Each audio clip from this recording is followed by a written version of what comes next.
Olá, pessoal. Reta final, mais animados do que nunca, né, gente? Agora é a hora daquele gás. E, gente, estamos aqui, professor Luan. Tudo bom? E aí? E o Super Fábio. Tudo bom, gente? Na boa, tranquilo, sossegado. Daqui a pouco a gente conversa. Vamos lá com o Pedrão. O Pedrão tá aí. Daqui a pouquinho, entrada surpresa na educação física. Não, vamos entrar normal, Hoje pelo teto. Não. Eu ia fazer um rapel aqui, mas daí não deu. Não rolou. Boa ideia do rapel, hein? Legal a ideia do rapel. Gente, que bom que vocês estão aí. Como eu comentei, reta final, né? Agora a gente vai para aquele finalzinho, agora é a hora mais do que nunca do gás. Né? Véspera da prova, mais tranquilidade, agora aquele gás. Assuntos de hoje extremamente importantes e assuntos práticos. Aí você vai me perguntar, Pedro, mas prático como? Tem a ver com meninos, tem a ver com meninas e tem a ver com o nosso planeta como um todo, tá? Vamos dar uma olhadinha na tela? Olha só. Quem aparece ali pra gente? Temas abordados nessa aula: rubéola, doença, viroses, ecossistema de manguezal. Então, questão 78, questão 80, serão lá os nossos panos de fundo. Gente, então, quando a gente fala aqui do vírus da rubéola, vamos conversar um pouquinho sobre vírus? Assunto vírus. A mesma dinâmica, a mesma metodologia que a gente usou nas outras aulas, eu vou usar aqui. A gente vai olhar para a questão que já caiu, vamos olhar para o passado, tá? E o que pode aparecer na tua prova? Quando ele fala em vírus, tá? O que significa a palavra vírus? Cuidado, a palavra vírus significa veneno. A estrutura viral é uma estrutura extremamente simples. Como assim, Pedro? Não entendi. Vírus são parasitas intracelulares obrigatórios. Na estrutura do vírus eu vou encontrar um envelope viral, e dentro desse envelope, ou DNA ou RNA. Falamos então de antigamente, falava-se em adenovírus. Ah, Pedro, já escutei esse nome. Cuidado com o nome atual, desoxivírus. Antigamente falava-se em retrovírus, você já deve ter ouvido falar. Atualmente, retroxivírus. Se a gente chega, por exemplo, conversar aqui com o Luan, trocar uma ideia com ele, dá duas opções para ele. Por exemplo, Luan, se chegassem para você e te dessem duas opções, olha, tem uma das duas. Temos aqui uma patologia, uma doença causada por um vírus de DNA, ácido desoxirribonucleico, DNA, e outra doença causada por um vírus de RNA. Se fosse para escolher, qual das duas? Nossa, faz isso não. Tem que escolher uma das duas. 0, 1, par ou ímpar? Eu fico pensando, DNA tem a ver algo com o núcleo da célula, né? Tem a ver com o núcleo. Uhum. Só que o RNA também ele faz várias funções básicas da célula. Sim, enquanto o DNA ele é encarregado do controle e hereditariedade, o RNA é encarregado de síntese proteica. Então, se fosse para optar, olha, tal doença é causada por um vírus de DNA e tal doença é causada por um vírus de RNA. Por exemplo, doença causada por vírus de DNA, varíola. Doença causada por um vírus de RNA, AIDS. Eu acho DNA ou RNA? RNA, né? RNA, né? Ficou pensativo, né? Você está com interrogação na testa aqui. Então. Legal. Então, qual que é a ideia? Pedro, eu também estou com interrogação. Ótimo, a ideia é bem essa. Quando eu olho para um vírus de DNA, ele é um vírus mais estável. Quando eu olho para um vírus de RNA, tipo da AIDS, ele é um vírus mais instável. Mas instável como? Se ele é um vírus de RNA, ele sofre um número bem maior de mutações. Tanto, Luan, quando a gente fala assim da varíola, oficialmente extinta em 1978. É um vírus no mundo? Em teoria, a Organização Mundial de Saúde foi lá e bateu o martelo, extinta em 1978. Você fez uma pergunta inteligente. Do mundo, tá? Talvez já antevendo o que aconteceu à época. Qual era a ideia? Estamos aqui com um lote de varíola, o último lote. Vamos destruir? Ai, dá dó, né? Parte desse lote foi lá para o Centro de Controle de Zoonoses, lá em Atlanta. Está lá até hoje. Outra parte desse lote foi para uma antiga URSS, União das Repúblicas Socialistas Soviéticas, que depois acabou se desmantelando. Fala-se que esse segundo lote provavelmente foi disperso por mais de 30, 40 países. E pode ser utilizado no quê? Como arma biológica, guerra biológica. Claro, a varíola de hoje provavelmente engenheirada, modificada geneticamente. No caso da varíola, tá? Então, quando a gente faz referência a um vírus de DNA, ele é um vírus mais estável, que é o caso da varíola. Tanto que está extinta desde o final dos anos 70. Mas, Pedro, eu não entendi. Qual que é a importância disso? Pense comigo na situação da AIDS. O grupo de pesquisadores está quase encontrando ali a cura para a AIDS. Na hora que você está quase alcançando a vacinoprofilaxia, o que acontece? O vírus da AIDS vai e sofre a mutação. Ele se altera. E você perde 30%, 40%, 50% do seu trabalho e tem de começar tudo de novo. Então, quando a gente faz referência a um vírus de DNA, ele é um vírus mais estável. Quando é um vírus de RNA, ele é um vírus mais instável. Sendo mais instável, acaba sendo bem mais difícil eu conseguir uma vacina específica aí para esse vírus. A dengue está nesse ramo do RNA? A dengue, sim. O grande problema da dengue é o seguinte, você tem lá DEN 1, DEN 2, DEN 3, DEN 4. Quem eu vou cercar agora? Tá? E ainda, lá no caso da dengue, um outro problema. Até DEN 1, DEN 2, você tinha dengue convencional e para você desenvolver uma dengue hemorrágica, você teria de ser contaminado de novo. Com DEN 3, DEN 4, você já pode avançar direto para a dengue hemorrágica. Então, vírus, eles são extremamente simples. É um envelope e um material genético. Vírus entre a matéria viva e não viva. Entre a matéria viva, como assim, Pedro? Eu não entendi. Vírus com característica de ser vivo. Vírus realizando reprodução por um processo chamado de montagem, hereditariedade, transmissão das características de pai para filho, hereditariedade. E vírus também sujeitos à mutação. Então, 3 características de seres vivos: hereditariedade, reprodução e mutação. Seres vivos. E também seres não vivos. Pedro, como assim não vivo? Vírus com uma característica bem importante de cristalização. Por exemplo, você vai lá e descongela um vírus da gripe safra, tipo vinho, né?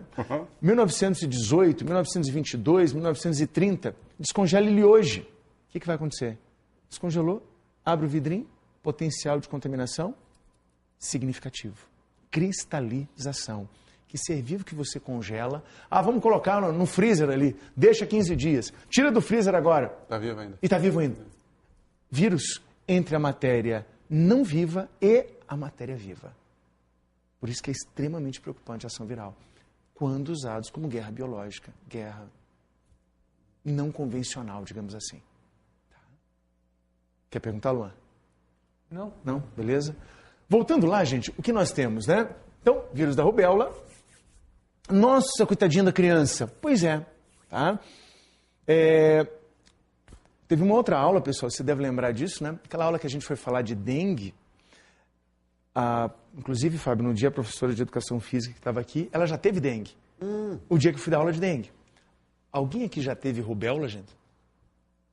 Acho que eu não tive. Não? Acho que eu não tive. Tive cachumba. Teve cachumba, eu também. Não tive. Rubéola. Sabe, eu tive rubéola, tá?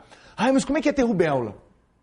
Eu não fiquei igual aquela criança ali, tá? Eu fiquei um final de semana internado. Lá na mesma enfermaria tinha galera que ficou o final de semana inteiro com febre, meio delirando, passando mal, bem avermelhado, tá? Ali na imagem, aquilo que a gente vê, dê uma olhadinha na imagem. Essa imagem aqui é de uma criança apresentando o tal do exantema, apresentando o tal do exantema, tá? Então, se eu olho uma doença relativamente comum, normal na infância, a rubéola, criança com exantema, uma certa febre, os gânglios, aqueles alojamentos lá de células de defesa, né? Os gânglios aqui, ó, no pescocinho da criança, infartados, inchadinhos, né? Os gânglios onde? Na nuca da criança, tá? Também infartados, inchadinhos, certa febre e um exantema pelo corpo, uma vermelhidão pelo corpo, tá? Se você me perguntar, Pedro, você passou muito mal? Sinceramente, não passei muito mal, mas conheço gente que sofreu muito com rubéola, tá? Daí vem a questão do caderno azul, ano de 2013, fazendo referência à rubéola. A contaminação pelo vírus da rubéola é especialmente preocupante em grávidas. Devido à síndrome da rubéola congênita. Olha a palavra-chave, síndrome. O que é síndrome? Síndrome, conjunto de sinais e sintomas que caracterizam uma determinada doença, caracterizam um determinado quadro patológico. Tá? A síndrome da rubéola congênita. Pedro, mas de onde que vem esse nome rubéola? Rubéola, que bom que você tocou nesse assunto. Rubéola vem dessa coloração rubra, aqui ó, avermelhada, que geralmente o doente acaba apresentando, tá? Então daí vem a rubéola, da coloração rubra. Síndrome da rubéola congênita, SRC, que pode levar ao risco de aborto e malformações congênitas. Vamos conversar um pouquinho sobre isso, gente? Então, a rubéola extremamente grave naquela gestante, principalmente nos primeiros 3 meses de gravidez, tá? Mas por que os primeiros 3 meses? Aí a gente precisa voltar em outras aulas, tá? Algo que a gente já tinha comentado. Lembra de outras aulas? Em outras aulas a gente falava assim, olha, fecundação, formação da mórula, blástula, era aquela bolinha com buraco, gástrula, neurula, né? Lá no útero da menina, tá? Aquelas fases do desenvolvimento embrionário. Nos primeiros 3 meses de vida, aquelas 3 camadas, ectoderme, mesoderme e endoderme, estão em franco desenvolvimento, tá? Uma formação significativa de tecidos e órgãos, ou seja, histogênese e organogênese. E o vírus da rubéola adora atacar o bebezinho, principalmente nos 3 primeiros meses, bem nessa fase de formação de tecidos e órgãos. Então, se a menina está grávida, se contamina com o vírus da rubéola, principalmente nos 3 primeiros meses, essa criança pode nascer com o quê? Surdez, cegueira, catarata e até mesmo retardo mental. Então, olha o papel social de uma questão como essa. Eventualmente, você, a sua irmã, alguém próximo, uma amiga, está grávida. E você vê, a vizinha está com rubéola. Não é por mal, você vai falar com ela então lá pelo WhatsApp, pelo Face, rede social, vai dar tchau pela janela, mas é interessante que você não tenha contato. Se você está gestante com alguém contaminado pela rubéola. Senão teu bebê pode nascer até mesmo com retardo mental. Tá? Então, bem importante, bem significativo. Vamos lá no texto? Olha só. Devido a campanhas de vacinação específica nas últimas décadas, houve uma grande diminuição de casos de rubéola entre as mulheres. E a partir de 2008, as campanhas se intensificaram e têm dado maior enfoque à vacinação. Tá? Gente, olha que prova legal. Falando de biologia, cada um sabe lá da sua prova, como é que eu posso falar mal de uma prova dessa? Eu só tenho que elogiar. Aqui, ele está cobrando a matéria e o lado social. Tá? Enfoque à vacinação de homens jovens. Então, olha só, as campanhas se intensificaram e têm dado maior enfoque à vacinação de homens jovens. Brasil livre da rubéola, campanha nacional de vacinação para a eliminação de rubéola. Então, interessante, homens vacinados, mulheres vacinadas, tá? Pedrão. Oi. Uma dúvida. Tá, a rubéola é um vírus, né? Uhum. A rubéola. E tem como fazer, como vocês fazem com o HIV, isolar esse vírus para que não passe de mãe para criança? É bom que você toca nesse assunto. Ele tem um trofismo, uma atração muito significativa por aquele tecido jovem, da mórula, da blástula. Tem, mas qual é o problema? Muitas vezes a mãe, que bom que você tocou nesse assunto, a mãe está contaminada e ela passa por um período de incubação de 17 dias em média. Ela já está com a doença, ela não manifesta, mas ela não tem sintomatologia. Então, na hora que ela vai comentar, fala com a vizinha, fala com alguém, vai no médico, vai no postinho, consegue a consulta, Brasil, eventualmente uma dificuldade para ter acesso também à saúde. Na hora que ela chega, 17 dias de contaminação por baixo. Ah, vamos tentar. Já contaminou o bebê. Então não tem muito o que fazer. De maneira local. Agora, de maneira profilática. Se a menina não teve rubéola na infância, não teve.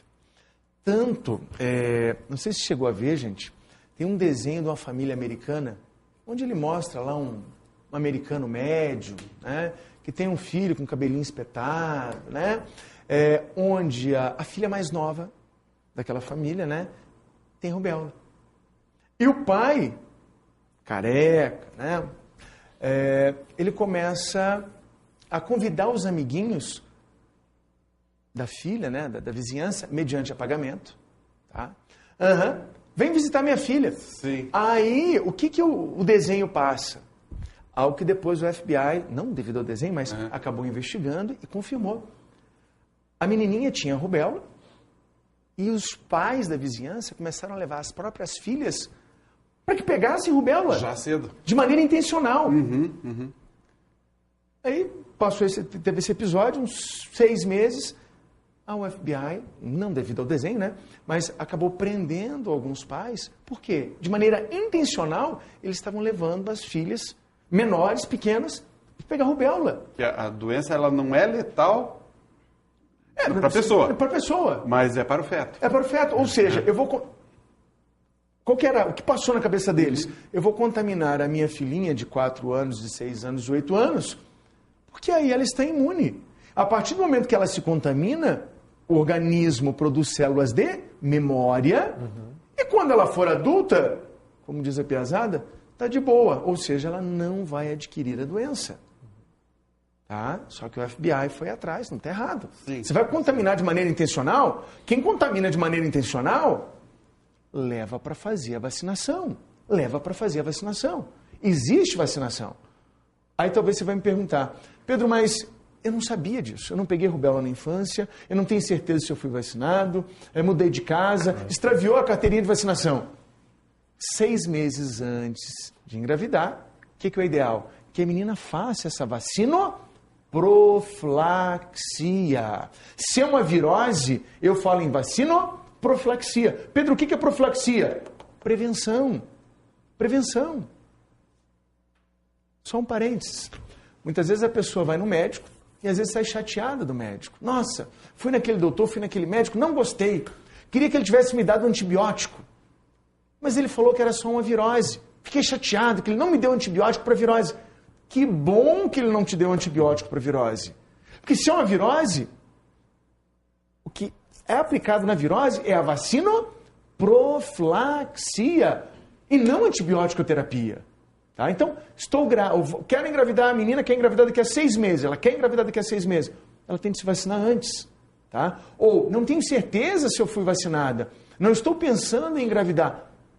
Mas um dia quero ser mãe. Vá atrás da vacina. Não só por você, mas principalmente pela criança, que não tem culpa de nada.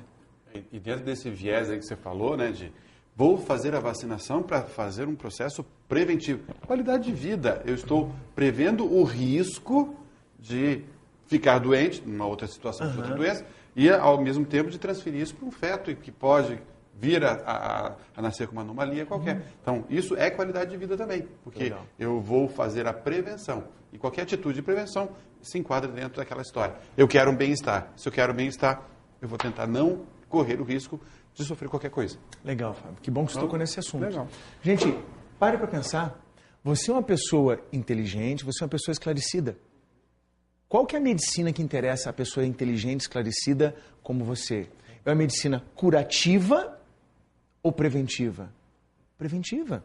A preventiva é muito mais fácil, mais barata do que a curativa. Curativa? Agora imagina essa criança com retardo mental, com cegueira. Ah, mas não vai acabar a vida da criança. Tá, mas você vai acabar dificultando a vida da criança. Algo simples. Uma vacina. Vacinoprofilaxia, tá? Lembre disso, principalmente quem é mamãe, quem pensa em ser mamãe, tá? Então, principalmente, tá? Quem já tem filha, Ah, eu tenho... Claro, o piá também pode tomar vacina, o menino também pode tomar vacina. Ah, mas eu sou mãe.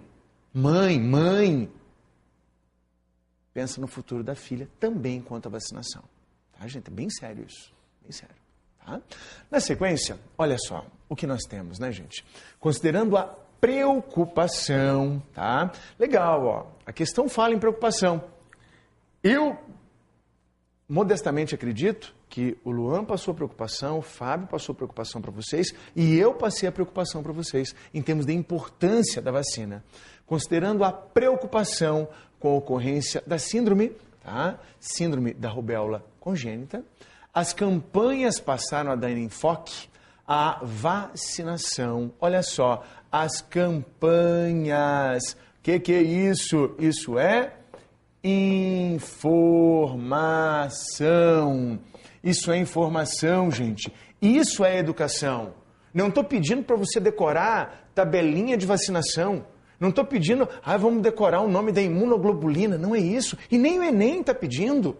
É um conceito de aprendizagem significativa. Considerando a preocupação com a ocorrência, as campanhas passaram a dar enfoque à vacinação dos homens, porque eles ficam mais expostos a esse vírus. Transmitem o vírus a mulheres gestantes. Passam a infecção diretamente para o feto. Boa questão. Transferem imunidade às parceiras grávidas. São mais suscetíveis a esse vírus que as mulheres. Boa, hein? Olha só. Aqui, vacinação. Ah, mas eu tenho medo da injeção. Gente, não é injeção, é vacina, tá? Então, você ajuda, né? Ficam mais expostos. Então, qual que era o gancho da pergunta? Deixa eu só voltar, porque às vezes a gente olha a imagem e das nossas conversas via rede social, você me fala, Pedro, às vezes eu olho a imagem e eu acabo esquecendo o que você tinha perguntado. Considerando a preocupação com a ocorrência da síndrome da rubéola, as campanhas passaram a dar enfoque à vacinação dos homens, porque eles... Por que o enfoque na vacinação dos homens? Aí a gente viu a fotinha aqui da vacinação, tá? E daí vem. Ficam mais expostos a esse vírus. Hoje em dia, as meninas também estão no mercado de trabalho. Elas também estão expostas, tá? Elas também estão expostas. Ainda, já voltamos na B. Passa a infecção diretamente para o feto. Opa! O que ele quis dizer com isso? Ai, sei lá, né? Viu o espermatozoide? Não, gente, absurdo. Transferem imunidade às parceiras grávidas. Mas como? A questão não falava nada disso. Ah, porque ele tomou vacina, se ele der a mão para a gestante, passa para... Não, nada, é absurdo, tá? São mais suscetíveis a esse vírus que as mulheres. Não, mais suscetíveis não, gente. No caso das meninas, quando gestantes, né, o bebê acaba sendo mais exposto. Então, dentro desse contexto, transmitem o vírus a mulheres gestantes. Aqui ele partiu da premissa que essa mulher gestante, ela já vai se cuidar um pouco mais por si mesma. Eventualmente, ele não se cuidaria, acaba se contaminando e levaria essa doença lá para a esposa que estava gestante em casa. Tá? Então, dentro desse contexto, resposta letra B, transmite um vírus a mulheres gestantes. Só um último arremate. Se eu sou menina, não tive rubéola na infância. Ah, não lembro se eu tive ou não. Eu sou menina, não tenho certeza se fui vacinada. O que eu faço? Eu vou atrás de uma vacinação, vou lá no postinho, vou conversar com o médico, vou conversar com a enfermeira. Olha, eu não tenho carteirinha de vacinação. Eu não tenho certeza se eu fui vacinado ou não. Ou o médico vai te pedir uma sorologia para fazer a confirmação se você realmente tem células de memória para a rubéola. Ou, vamos fazer o seguinte, vamos tomar vacina? Garantir o meu futuro e principalmente o futuro do bebê. Gestantes, futuras gestantes, muito cuidado. Tá bom, gente? Avançando mais um pouquinho, gente, o que nós temos? Mudando de assunto, oba, legal, né? Aqui a gente fala dos manguezais. Quando a gente faz referência a manguezais, o que acontece, gente? Se eu falo de mangue, localização dos mangues. Litoral do Amapá a litoral de Santa Catarina. Nossa, extenso.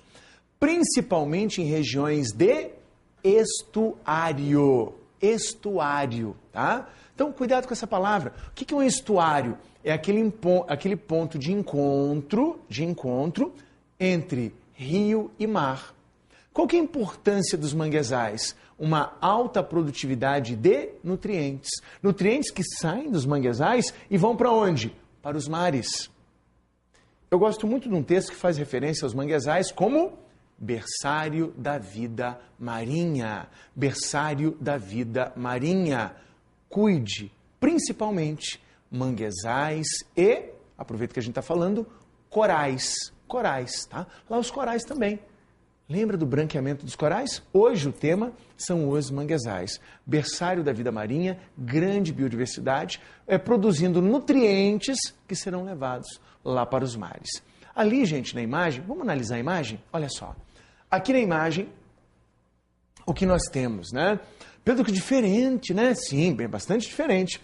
Aqui, a gente pode falar numa vegetação típica de mangue. Por exemplo, a Rhizophyra mangel. Por exemplo, a Avicennia shauriana, tá? São espécies de mangue onde eu noto uma raiz, tá? Uma estrutura radicular, olha só, uma estrutura radicular que dá suporte a essas plantas de mangue, dá suporte. Vale lembrar também, gente, que o normal para uma raiz, o esperado, é um geotropismo positivo, é aquela raiz crescendo no sentido do solo. Pedro, que louco! No mangue, eu estava olhando a raiz crescendo de baixo para cima. Por que ela está crescendo de baixo para cima? Veja, ela está crescendo no sentido do solo, normalmente, em busca de oxigênio. Só que na realidade do mangue, o que acontece? Os terrenos são pouco aerados. Pouco oxigênio disponível. O que uma planta faz? Ela vai naquela direção do solo, não encontra o oxigênio necessário. Ela vai continuar crescendo ali, tentando até ela morrer. Claro que não. O que ela faz? Ela faz diferente. Ela começa a crescer de baixo para cima. É uma raiz com geotropismo. Vamos melhorar esse Z aqui, gente? Olha, é uma raiz com geotropismo, o tropismo, o crescimento, não se dá no sentido do solo, mas sim em sentido contrário. Então eu falo um geotropismo negativo. Ao invés da raiz crescer no sentido do solo, no sentido da gravidade, ela cresce para cima. Ela tem um geotropismo negativo. Bem, questão 80, caderno azul, Enem. Mais uma questão relevante. Estudos de fluxo de energia em ecossistema. Lembre lá das outras aulas de energia. O fluxo energético é unidirecional, a matéria é cíclica. Estudos de fluxo de energia em ecossistemas demonstram que a alta produtividade dos manguezais, olha o resultado dos manguezais, alta produtividade, está diretamente relacionada às taxas de produção primária líquida e a rápida reciclagem de nutrientes. Nossa, hein, Pedro? Bastante nutriente à disposição. Sim, bastante nutriente à disposição. Nutriente esse, tá? Nutriente esse. Aprofundando mais um pouquinho, gente. Que sai aqui dos manguezais e acaba sendo distribuído para o talasso. Ciclo. Pedro, quem é o talassociclo? É o biociclo dos mares. Eu estou te falando que muito desses nutrientes reciclados, nutrientes dessa taxa de produção primária líquida, são liberados dos manguezais para onde? Para os mares, levando nutrientes para os mares. É isso que ele traz para a gente, tá? Como exemplo de seres vivos encontrados nesse ambiente, temos aves, caranguejo, insetos, peixes e algas. Olha só quem aparece. Caranguejo uçá. Caranguejo uçá, tá aqui, ó, típico lá dos manguezais. Guará, tá? Aves também típicas. Gente, importante. Claro, tem um peixinho aqui, berçário da vida marinha, e um tipo de raiz diferente, tá? Uma raiz que eu posso encontrar o nome de raiz escora, raiz de planta de mangue, raiz de planta de mangue, tá? E ele pede assim, ó. Olha só, mais raiz de planta de mangue. Veja, biodiversidade, biodiversidade, berçário da vida marinha, filhotinhos eclodindo lá dos seus ovos, né? Ele fala dos grupos de seres vivos citados, os que contribuem diretamente para a manutenção dessa produtividade. É produtor no referido ecossistema são. Bem, aproveitando, antes da gente falar da resposta, que é importante, e também, aproveitando o contexto da questão, aqui ele falou de quem? Ele falou do ecossistema, tá? Preciso chamar a atenção para ecossistema e bioma. Quando eu falo em bioma, eu estou falando da flora de uma região, estou falando da fauna de uma região, estou falando do clima considerados como um todo. Então, lembre dos biomas, tá? Aqui, ecossistema. O que era um ecossistema? Lá num enfoque ecológico, né? Era o somatório dos fatores vivos e não vivos, bióticos e abióticos. Quando ele pede para mim, dos grupos de seres citados, os que contribuem diretamente para a manutenção dessa produtividade. Pense comigo, pense aí. Produtor. A resposta é que era um produtor. Produtividade no referido ecossistema são aves, algas, peixes, insetos, caranguejos. Respondeu aí? Algas. Legal, né? Legal. Pedro, por que eu não marquei ave? Gente, lembre lá da aula de cadeias alimentares, consumidores. Por que eu não marquei peixe? Consumidores. Inseto, consumidores. Caranguejo, consumidores. Pedro, como é que ele perde uma questão dessa? Uma prova de 2013. Nossa, está muito fácil. Vamos conversar um pouquinho? Está muito fácil? Para você que está preparado. Para você que está aí sentado. Está estudando. Está com o olho preparado. Quando eu falo de produtores, lembra? Algas. Nesse contexto do talassociclo, algas, base da cadeia alimentar aquática. Produtores. Nossa, você viu que não tinha... Tinha caranguejo, tinha ave. Por isso que você acabou marcando alga, como produtores. Luan, quer comentar alguma coisa? Quer participar, ver alguma coisa? Não, só salientar que faltam 4 semanas. Tá chegando o tempo. Tá chegando. Legal. O mangue é a vida, né? A gente acha fedido, acha sujo, mas ali que você, como você falou, né? Ali que sai tudo para sustentar o oceano quase que inteiro, né? Bom que você tocou nesse assunto, Fábio. O que tem acontecido muito hoje? A galera está invadindo o mangue, tá? É fedido. Aterrando, né? Aterrando o mangue para construir o quê? Condomínio de luxo. Eventualmente um campo de golfe ali do outro lado. Sim. Então, exploração imobiliária. Talvez você esteja se perguntando, Pedro, mas mangue, mar, não tem nem mar aqui onde eu moro. Eu estou longe do mar, eu não tenho nada a ver com o mar. Tem a ver com o mar, sim, gente. E você vê aquela história de proteger a natureza. Não é isso.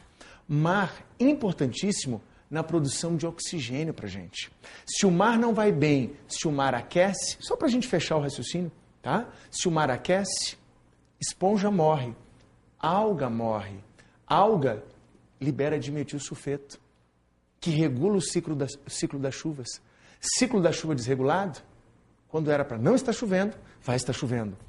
Quando era para estar chovendo, eventualmente não vai estar chovendo.